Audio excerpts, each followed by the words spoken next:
Avant de continuer avec le téléchargement et l'installation proprement dit des outils logiciels dont nous avons besoin pour réaliser cet environnement virtuel de pratique des technologies microtiques, nous devrons d'abord vous présenter l'architecture de votre système à partir du moment où vous avez déjà installé un hyperviseur de type 2 sur votre machine. À la toute première couche de votre machine, c'est-à-dire la couche la plus basse, nous avons la couche matérielle qui comporte la carte mère, le processeur, la mémoire RAM et l'unité de stockage. Tout juste au-dessus de la couche matérielle de votre ordinateur, nous avons la couche système d'exploitation qui peut être soit un système d'exploitation Microsoft Windows ou un système GNU Linux ou du Mac OS. Et au-dessus de la couche système d'exploitation vient se greffer la couche créée par l'hyperviseur de type. Qu'est-ce qu'un hyperviseur de type 2? Un hyperviseur de type 2 est un logiciel qui s'exécute à l'intérieur d'un autre système d'exploitation. Un système d'exploitation invité s'exécutera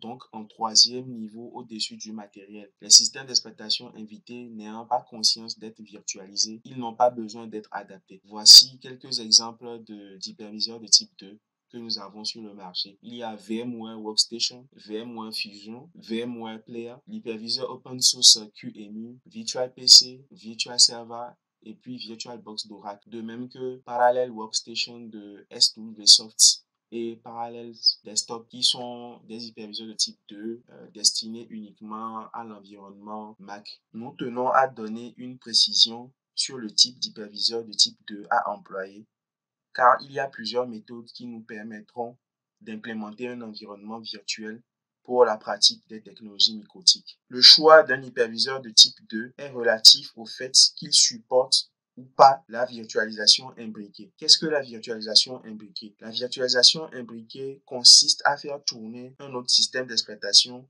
dans un système d'exploitation invité. Par exemple, dans la réalisation des travaux pratiques pour la préparation d'une certification Cisco, nous avons besoin d'employer les images IOU, c'est-à-dire iOS on Unix de Cisco, sur une machine virtuelle de GNS3. La machine virtuelle de GNS3 étant déjà installée dans un hyperviseur de type 2, nous permet de faire tourner un autre système d'exploitation invité qui est dans cet exemple Cisco iOS on Unix. De cette même manière, nous avons aussi la possibilité de faire tourner l'image CHR du système d'exploitation Router OS de Microtik dans la machine virtuelle de GNS3. On parle ainsi de virtualisation imbriquée dans ce cas. Il y a des années, les hyperviseurs de type 2 produits par la société VMware étaient les seuls qui soient capables de supporter la virtualisation imbriquée. Mais depuis la sortie de la version 6.1 de Oracle VirtualBox, cet hyperviseur de type 2 supporte bien la virtualisation imbriquée. Par conséquent, plus aucun problème